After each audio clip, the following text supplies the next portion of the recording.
আসসালামু আলাইকুম রহমতুল্লাহি ওয়া বারাকাতুহু। সুপ্রিয় শিক্ষার্থীবৃন্দ,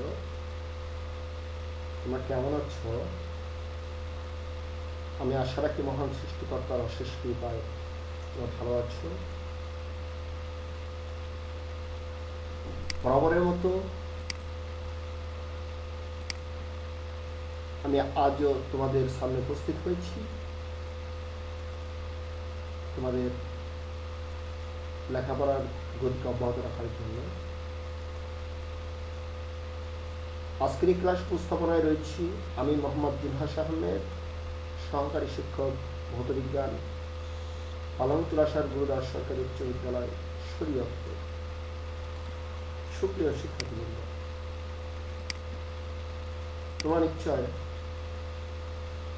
এতক্ষণে বইটি দেখেই তোমরা বুঝতে পেরেছ যে আজ আমি তোমাদের কোন বিষয়ে ক্লাস নেব। হ্যাঁ, আজ আমি তোমাদের সামনে ক্লাস নেব তোমাদের দশম শ্রেণীর রসায়ন বইয়ের একাদশ অধ্যায়ে অ্যালকিনের রাসায়নিক ধর্মাবলী নিয়ে। সুপ্রিয় শিক্ষার্থীবৃন্দ, এর পূর্বেও আমি তোমাদের এই অধ্যায়ের 2টি ক্লাস নিয়েছি। তার এই ধারাবাহিকতায় আজ আমি এই অধ্যায়ের 3য় ক্লাসের নিয়ে আলোচনা করব ইনশাআল্লাহ।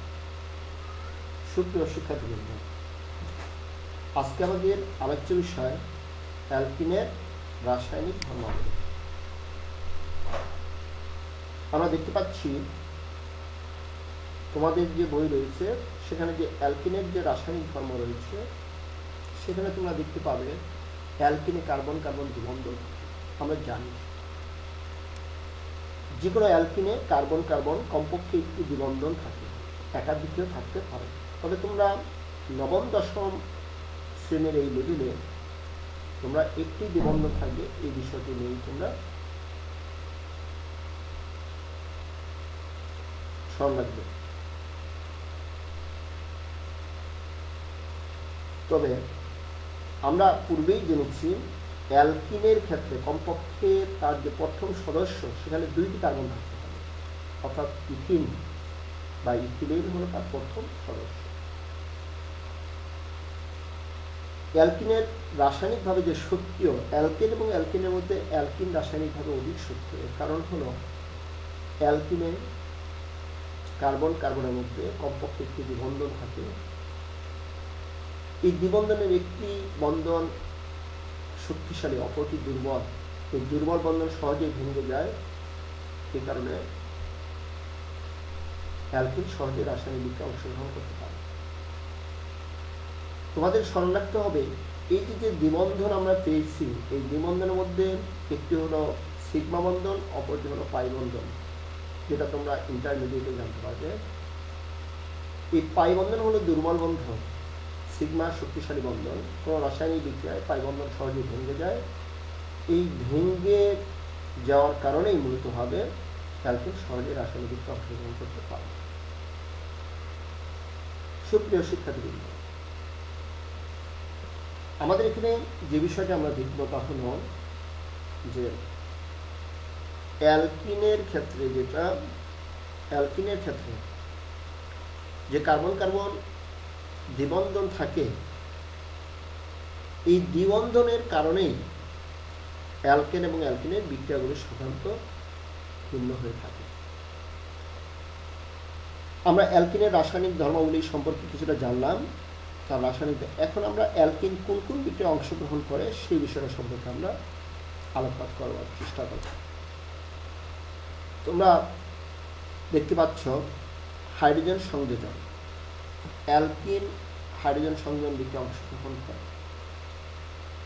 নিকেল প্রভাবকের উপস্থিতিতে 180 থেকে 200 ডিগ্রি সেলসিয়াস তাপমাত্রায় অ্যালকিন তথা ইথিন হাইড্রোজেনের সাথে যুক্ত হয়ে ইথেন উৎপন্ন করে। তোমরা ইথিনের ক্ষেত্রে যে কার্বন কার্বনের মধ্যে যে দ্বিবন্ধন দেখতে পাচ্ছ, এর একটি বন্ধন হলো সিগমা, অপরটি হলো পাই। পাই বন্ধন দুর্বল, এটা হলো পাই বন্ধন ভেঙে গিয়ে 2টি হাইড্রোজেন পরমাণু 2টি কার্বনের সাথে যুক্ত হয়েছে, অর্থাৎ কার্বন কার্বন একক বন্ধনে পরিণত হয়ে অ্যালকেনে পরিণত হয়েছে, ইথিন থেকে ইথেনে পরিণত হয়েছে। অর্থাৎ এই যে ইথিন থেকে যে ইথেনে পরিণত হলো, ইথিন থেকে যে ইথেনে পরিণত হলো, অর্থাৎ অসম্পৃক্ত হাইড্রোকার্বন থেকে সম্পৃক্ত হাইড্রোকার্বন এখানে পরিণত হলো। কার্বন কার্বনের মধ্যে যদি দ্বিবন্ধন বা ত্রিবন্ধন থাকে তার নাম হলো অসম্পৃক্ত হাইড্রোকার্বন, আর কার্বন কার্বনের মধ্যে যদি একক বন্ধন বিদ্যমান থাকে তাহলে সম্পৃক্ত হাইড্রোকার্বন। এই ক্ষেত্রে আমরা দেখতে পাচ্ছি অসম্পৃক্ত হাইড্রোকার্বন থেকে কীভাবে সম্পৃক্ত হাইড্রোকার্বনে পরিণত হলো। সুপ্রিয় শিক্ষার্থীবৃন্দ, তাহলে আমরা যে বিষয়টি জানলাম, অ্যালকিন তথা ইথিন হাইড্রোজেনের সাথে বিক্রিয়া করে অ্যালকেনে পরিণত হয়। এরকমভাবে যদি আমরা প্রোপিনের ক্ষেত্রে বলি, প্রোপিন হাইড্রোজেনের সাথে যুক্ত হয়ে প্রোপেন উৎপন্ন করবে, বিউটিন হাইড্রোজেনের সাথে যুক্ত হয়ে বিউটেন উৎপন্ন করবে। তাহলে এই বিষয়টা আমরা জানলাম যে অ্যালকিন হাইড্রোজেন সংযোজন বিক্রিয়ায় অংশগ্রহণ করে। এরপর যে আমরা যে বিষয়টা জানবো তা হলো পানির সংযোজন বিক্রিয়া। তোমরা দেখতে পাচ্ছ অ্যালকিন তথা ইথিন ফসফরিক অ্যাসিড প্রভাবের উপস্থিতিতে পানি বাষ্পের সাথে উচ্চ তাপ এবং উচ্চ তাপের বিক্রিয়া করে ইথানল উৎপন্ন করে। অর্থাৎ ইথিনের সাথে পানি যুক্ত হয়। আমরা জানি পানি যখন আয়নিত অবস্থা থাকে তখন হাইড্রোজেন আয়ন এবং হাইড্রোক্সাইড আয়নে বিভক্ত হয়ে যায়। এই হাইড্রোজেন আয়নের একটি কার্বনের সাথে ইথিনের এক কার্বনের সাথে অপর ওইস ইথিনের অন্য কার্বনের সাথে যুক্ত হয় এবং দ্বিবন্ধন ভেঙে একক বন্ধনে পরিণত হয়। ফলে এটা ইথিন থেকে ইথানলে পরিণত হয়ে যায়। এরকমভাবে যদি আমরা দেখি প্রোপিন থেকে প্রোপানল উৎপন্ন হবে, বিউটিন থেকে বিউটানল, পেন্টিন থেকে পেন্টানল উৎপন্ন হবে। অর্থাৎ অ্যালকিন পানির সাথে পানি যুক্ত হয়ে অ্যালকোহল উৎপন্ন হয়। সুপ্রিয় শিক্ষার্থীবৃন্দ, তোমরা আরও জানবে অ্যালকোহল কিন্তু একটি জ্বালানি এবং সেই জ্বালানি পরিবেশ বান্ধব জ্বালানি, কেমন, এবং পেট্রোলিয়াম শিল্পের দ্রাবক হিসাবে এর ব্যবহার রয়েছে, যা অত্যন্ত গুরুত্বপূর্ণ। তাহলে আমরা কি দেখতে পেলাম এই প্রথম দুটি বিক্রিয়ায় যে অ্যালকিন তথা ইথিন হাইড্রোজেন সংযোজন বিক্রিয়ায় অ্যালকেন তথা ইথেন উৎপন্ন করে এবং অ্যালকিন তথা ইথিন পানির সাথে যুক্ত হয়ে অ্যালকোহল বা ইথানল উৎপন্ন করে। তাহলে আমরা প্রথম দুইটি বিক্রিয়া নিয়ে আলোচনা করলাম। এখন আমরা পরবর্তী বিক্রিয়া নিয়ে আমরা আলোচনা করার চেষ্টা করি। সুপ্রিয় শিক্ষার্থীবৃন্দ, এ পর্যায়ে তুমি যে বিষয়টি দেখতে পারবে সেটা হলো অ্যালকিনের সাথে ব্রোমিন সংযোজন বিক্রিয়া। আমরা পূর্বেই বলেছি অ্যালকিনের মধ্যে একটি পাই বন্ধন থাকে, একটি সিগমা বন্ধন থাকে। পাই বন্ধন হলো দুর্বল আর সিগমা বন্ধন শক্তিশালী। আমরা দেখতে পাবো ব্রোমিনের জলীয় দ্রবণ যদি অ্যালকিনের সাথে যুক্ত হয় তাহলে সেখানে ডাইব্রোমে ইথেন উৎপন্ন। ব্রোমিনের জলীয় দ্রবণ হলো লাল বর্ণের, যদি ইথিনের সাথে যদি যখন সংযুক্ত হবে বিক্রিয়া করবে তখন ব্রোমিনের যে লাল বর্ণ সেটা দূর হয়ে যাবে, আর যদি বিক্রিয়া না করে তখন এটা লাল বর্ণ দূর হবে না। তোমাদেরকে স্মরণ রাখতে হবে যে কার্বন কার্বনের মধ্যে যদি একক বন্ধন থাকে যে হাইড্রোকার্বনের, তা হলো সম্পৃক্ত হাইড্রোকার্বন, আর দ্বিবন্ধন বা ত্রিবন্ধন থাকলে তা হলো অসম্পৃক্ত হাইড্রোকার্বন। এই ব্রোমিনের জলীয় দ্রবণ যেটা, এটা অ্যালকেন এর সাথে বিক্রিয়ায় অংশগ্রহণ করবে না, শুধু অ্যালকিন বা অ্যালকাইনের সাথে বিক্রিয়ায় অংশগ্রহণ করবে। তাহলে আমরা যদি দুইটি পাত্র নেই, এই দুইটি পাত্রের মধ্যে একটি পাত্রে আছে আমার অ্যালকিন তথা ইথিন, আরেকটা পাত্রে আছে ইথেন। এখন মনে করলাম যে আমরা জানি না যে কোন পাত্রে ইথেন এবং কোন পাত্রে ইথিন আছে। যদি আমি ব্রোমিনের জলীয় দ্রবণ যদি আমরা দুইটি পাত্রে যদি আমরা দেই তখন দেখা যাবে যেখানে ইথিন আছে বা কার্বন কার্বন দ্বিবন্ধন আছে সেটা ইথিনের সাথে যুক্ত হয়ে ডাইব্রোম ইথেন উৎপন্ন করে, আর যেটা কার্বন কার্বন একক বন্ধন আছে সেটা যুক্ত হবে না, অর্থাৎ সেটা অ্যালকেন। এই বিক্রিয়া দ্বারা কোন যৌগটি সম্পৃক্ত বা অসম্পৃক্ত, অর্থাৎ কোনটি কার্বন কার্বন দ্বিবন্ধন আর কোনটি কার্বন কার্বন একক বন্ধন বিদ্যমান, আমরা সেই বিষয়টা আমরা নির্ধারণ করতে পারি। এখন আমরা যে বিষয়টি দেখব, পটাশিয়াম পারম্যাঙ্গানেট দ্বারা জারণ। তোমরা দেখতে পাচ্ছ ইথিনের মধ্যে পটাশিয়াম পারম্যাঙ্গানেটের গোলাপি বর্ণের দ্রবণ এবং সোডিয়াম হাইড্রোক্সাইড যোগ করলে ইথিলিন গ্লাইকল তৈরি হয়। তোমরা এখানে সোডিয়াম হাইড্রোক্সাইড না পটাশিয়াম হাইড্রোক্সাইড বলবে। তোমরা বিক্রিয়া দেখতে পাচ্ছ পটাশিয়াম হাইড্রোক্সাইড, কাজে তোমরা এখানে পটাশিয়াম হাইড্রোক্সাইড বলবে। সকল অসম্পৃক্ত হাইড্রোকার্বন এই বিক্রিয়া প্রদর্শন করে। ইথিন যে অসম্পৃক্ত যৌগ, তাই এই বিক্রিয়া দ্বারা প্রমাণিত হয়। তোমাদেরকে স্মরণ রাখতে হবে যে পটাশিয়াম পারম্যাঙ্গানেটের জলীয় দ্রবণ হলো গোলাপি বা বেগুনি। যদি এই পটাশিয়াম পারম্যাঙ্গানেটের গোলাপি দ্রবণকে যদি ইথিনের মধ্যে দেওয়া হয়, তাহলে এর গোলাপি বা বেগুনি বর্ণ দূর হয়ে যাবে। কিন্তু যদি অ্যালকেনের মধ্যে দেওয়া হয়, অর্থাৎ যেখানে কার্বন কার্বন একক বন্ধন সম্পৃক্ত হাইড্রোকার্বন, সেখানে যদি জলীয় দ্রবণ দেওয়া হয়, তাহলে গোলাপি বর্ণ বা বেগুনি বর্ণ দূর হবে না, অর্থাৎ এখানে বিক্রিয়া অংশগ্রহণ করে না। তাহলে এই বিক্রিয়ার সাহায্যে আমরা জানতে পারবো কোন যৌগ সম্পৃক্ত এবং কোন যৌগ অসম্পৃক্ত। অর্থাৎ সম্পৃক্ত হাইড্রোকার্বন, যেখানে কার্বন কার্বনের মধ্যে একক বন্ধন বিদ্যমান, সেখানে কোনো দ্বিবন্ধন নেই। কিন্তু অ্যালকিনের মধ্যে কমপক্ষে একটি দ্বিবন্ধন থাকবে। তো যদি আমরা পটাশিয়াম পারম্যাঙ্গানেটের গোলাপি বর্ণের বা বেগুনি বর্ণের দ্রবণ যদি আমরা ইথিন এবং ইথেনের মধ্যে দেই, তাহলে দেখা যাবে ইথিনের সাথে বিক্রিয়া হচ্ছে, অর্থাৎ গোলাপি বা বেগুনি বর্ণের পটাশিয়াম পারম্যাঙ্গানেটের বর্ণ চেঞ্জ হয়ে যাচ্ছে। কিন্তু যদি আমরা ইথেনের মধ্যে দিই, তাহলে সেখানে বর্ণ চেঞ্জ হবে না। এই পরীক্ষার সাহায্যে আমরা কি দেখতে পাবো, কোন যৌগ সম্পৃক্ত বা অসম্পৃক্ত সেটা আমরা নির্ধারণ করতে পারবো। তাহলে আমরা বললাম অ্যালকিন, পটাশিয়াম পারম্যাঙ্গানেট এবং পটাশিয়াম হাইড্রোক্সাইডের বিক্রিয়ায় পানির উপস্থিতিতে ইথিন থেকে ইথিলিন গ্লাইকল উৎপন্ন হয়। তোমাদের স্মরণ রাখতে হবে যে একটু কৌশল যদি তোমরা মনে রাখো, যে পটাশিয়াম পারম্যাঙ্গানেট এবং পটাশিয়াম হাইড্রোক্সাইডের বিক্রিয়া উৎপন্ন হয় জাইমান অক্সিজেন, এর সাথে আরও অন্য দুটি পদার্থ উৎপন্ন হয়, যেটা আমরা পরবর্তীতে জানবো। এই জাইমান অক্সিজেন আমরা জানি পানিকে যদি ভাঙ্গা হয়, পানি যদি আয়নিত হয়, তাহলে হয় হাইড্রোজেন আয়ন আর হাইড্রোক্সাইড আয়ন। এই হাইড্রোজেন আয়নের সাথে যদি অক্সিজেন যুক্ত হয়, তাহলে হয় OH, আর আরেকটি OH আছে, তাহলে দুইটি OH যখন ইথিনের দুইটি কার্বনের সাথে যুক্ত হলো, তখন হলো ইথিলিন গ্লাইকল। তখন উৎপন্ন হলো কি আমার ইথিলিন গ্লাইকল উৎপন্ন হয়। সুপ্রিয় শিক্ষার্থীবৃন্দ, তাহলে আমরা দেখতে পেলাম যে ইথিন পটাশিয়াম পারম্যাঙ্গানেটের ক্ষারীয় দ্রবণ যখন পটাশিয়াম হাইড্রোক্সাইডের সাথে বিক্রিয়া করে ইথিলিন গ্লাইকল উৎপন্ন করে। এ পর্যায়ে যদি আমরা লক্ষ্য করি ইথিনের পলিমার কোন বিক্রিয়া। পলিমার আমরা আগেই জেনেছি, এক বা একাধিক পদার্থের অসংখ্য অণু পরস্পর যুক্ত হয়ে যদি বড় অণু গঠন করে, যে অণু গঠন করে তাকে বলা হয় পলিমার।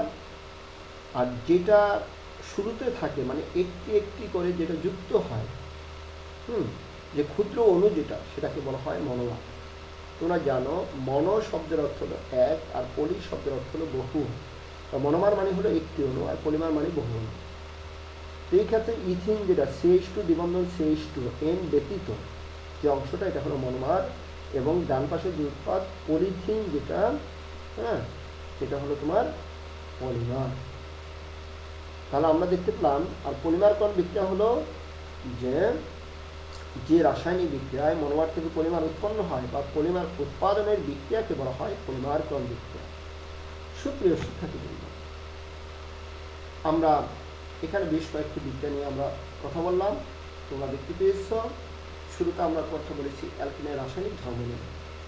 তাহলে আমরা বলতে পারি, কোশ্চেন কি আসে যে অ্যালকিনের রাসায়নিক ধর্মগুলি আলোচনা করো। এই অ্যালকিনের রাসায়নিক ধর্মগুলির মধ্যে শুধুমাত্র তোমরা যে বিক্রিয়া সহ আলোচনা করতে বললে, এই 5টি বিক্রিয়াই তোমরা ভালো করে স্মরণ রাখবে। আর যদি বলে অ্যালকেন এবং অ্যালকিনের মধ্যে কোনটি অধিক সক্রিয়, তাহলে আমরা বলবো অ্যালকেন এবং অ্যালকিনের মধ্যে অ্যালকিন হলো অধিক সক্রিয়। কারণ অ্যালকিনে কার্বন কার্বনের মধ্যে দ্বিবন্ধন বিদ্যমান, এই দ্বিবন্ধনের মধ্যে একটি হলো দুর্বল বন্ধন, আর একটি হলো শক্তিশালী বন্ধন। তোমরা যদি ক্লিয়ারলি উল্লেখ করতে পারো যে এর মধ্যে একটি হলো সিগমা বন্ধন, অন্যটি হলো পাই বন্ধন। সিগমা বন্ধন হলো শক্তিশালী, পাই বন্ধন হলো দুর্বল। পাই বন্ধন দুর্বল থাকার কারণে এই বন্ধন সহজে ভেঙে যায়, ফলে ইহা রাসায়নিক বিক্রিয়ায় অংশগ্রহণ করে। সুপ্রিয় শিক্ষার্থী, এরপর আমরা দেখতে পেলাম যে অ্যালকিনের যে পাঁচ ধরনের বিক্রিয়া, হাইড্রোজেন সংযোজন বিক্রিয়া, পানি সংযোজন বিক্রিয়া, এরপরে আমরা পেলাম যে ব্রোমিন সংযোজন বিক্রিয়া, হ্যাঁ, পটাশিয়াম পারম্যাঙ্গানেট দ্বারা জারণ এবং পলিমারকরণ বিক্রিয়া। আমাদের আজকের হোমওয়ার্ক কি থাকবে? আমাদের হোমওয়ার্ক থাকবে অ্যালকিনের রাসায়নিক ধর্ম বিক্রিয়া সহ আলোচনা করো, অ্যালকিন রাসায়নিকভাবে সক্রিয় একটা, এই দুটি বিষয়। রাসায়নিকভাবে সক্রিয়তার ক্ষেত্রে পাই বন্ধন এবং সিগমা বন্ধন এবং পাই বন্ধন দুর্বল, এই বিষয়গুলো সেখানে তোমরা তুলে ধরবে। আর রাসায়নিক ধর্মের বিষয়ে যে পাঁচটি বিক্রিয়া আছে, সেই পাঁচটি বিক্রিয়া ভালো করে তোমরা হাতে নেওয়ার জন্য চেষ্টা করবে। সুপ্রিয় শিক্ষার্থী, তোমরা জানো যে আজকে আমরা যে বিষয়টি নিয়ে কথা বললাম, এই বিষয়টি কেমিস্ট্রিতে অত্যন্ত গুরুত্বপূর্ণ। স্বাভাবিকভাবে আমরা কেমিস্ট্রির যে 12টি অধ্যায় রয়েছে, এই 12টি অধ্যায়ের মধ্যে কোন অধ্যায় থেকে কোশ্চেন আসবে এটা শতভাগ বলা যায় না। কেমিস্ট্রি ক্ষেত্রে অন্য সাবজেক্ট হলে ভিন্ন কথা, কিন্তু আমরা যদি বিগত দিনের কোশ্চেনগুলোকে অ্যানালাইসিস করি, সেক্ষেত্রে আমরা দেখতে পাই যে সাধারণত এই 11তম অধ্যায় থেকে কোশ্চেন এসে থাকে। কাজেই তোমরা এই অধ্যায়টি ভালোভাবে তোমরা কি দেখার জন্য চেষ্টা করবে। করোনার মধ্যে তোমরা ঘরে থাকবে, ঘরের বাইরে বের হবে না। যদি একান্ত বাইরে যেতেই হয় তবে মুখে মাস্ক ব্যবহার করবে এবং নিরাপদ দূরত্ব বজায় রেখেই তোমরা বাইরে যাওয়ার চেষ্টা করবে। মনে রাখতে হবে, তোমার একটি সামান্য একটু সচেতনতায় তোমার সম্পূর্ণ পরিবারকে রক্ষা করতে পারে। আর তোমার একটু অসতর্কতা বিশাল বিপদ বয়ে আনতে পারে। এবং তোমরা যে এখানে যে মোবাইলের মাধ্যমে যে ক্লাসগুলো দেখো বা ল্যাপটপের মাধ্যমে দেখো, কম্পিউটার মাধ্যমে দেখো, এই যে বিষয়গুলি, এর মধ্যে তোমাদেরকে স্মরণ রাখতে হবে যে এর ব্যবহার যেন প্রপারলি হয়। আমরা যেন লেখাপড়া করতে গিয়ে আমরা যেন অন্য জগতে আমরা যেন চলে না যাই, এই বিষয়টি তোমাদেরকে স্মরণ রাখতে হবে। কাজেই আমি আশা রাখি তোমরা ভালো করে লেখাপড়া করবে, তোমার কেরিয়ারকে গঠন করবে, মা বাবার প্রত্যাশাকে পূরণ করবে, স্কুলের সুনাম বয়ে আনবে এবং দেশ ও জাতির কল্যাণে বড় হয়ে তোমরা কাজ করবে। আরেকটি বিষয়ে স্মরণ রাখতে হবে যে ভালো ছাত্র হওয়া যত জরুরি, ভালো মানুষ হওয়া আরও বেশি জরুরি। আমি যেন সৎ থাকতে পারি, আমি যেই চেয়ারে বসবো ভবিষ্যতে, এই চেয়ার যেন কলঙ্ক মুক্ত হয়, এই চেয়ারের প্রতিটি টাকা যেন, প্রতিটি পয়সা যেন সেখানে যেন প্রপারলি ইউটিলাইজ হয়, এটা আমাদেরকে স্মরণ রাখতে হবে। সেখানে যেন আমি বসে ন্যায়, ইনসাফ, আদর্শ প্রতিষ্ঠা করতে পারি। তাহলেই আমাদের যে মুক্তিযুদ্ধের যে চেতনা, দেশ স্বাধীনের যে চেতনা, সেই স্বাধীন বাংলাদেশ, একটি সোনার বাংলাদেশ আমরা ফিরে পাব। যে প্রত্যাশাকে বুকে নিয়ে দেশের মুক্তিযোদ্ধারা যুদ্ধে ঝাঁপিয়ে পড়েছিল, সেই প্রত্যাশা পূরণ হবে। আসুন আমরা সকলে মিলে নিজেকে গড়ে তুলি এবং ভালোভাবে লেখাপড়া করে দেশ এবং জাতির কল্যাণে আত্মনিয়োগ করি। সৃষ্টিকর্তা আমাদের সহায় হোক। আমি তোমাদের যে 2টি বাড়ির কাজ দিয়েছি, এই 2টি বাড়ির কাজ তোমরা করে রাখবে এবং বিদ্যালয় যখন খুলবে তখন এই বাড়ির কাজের বিষয়ে যেন তোমরা দেখাতে পারো, সেই বিষয়ে সচেতন থাকবে। আমি যে ক্লাস নিলাম তা যদি বুঝতে যদি কোনো সমস্যা হয় তাহলে তোমরা ফোন দিবে অথবা ক্লাস যখন ফিজিক্যালি শুরু হবে তখন জিজ্ঞেস করো। ধন্যবাদ সবাই, ভালো থাকো। আসসালামু আলাইকুম রহমতুল্লাহ।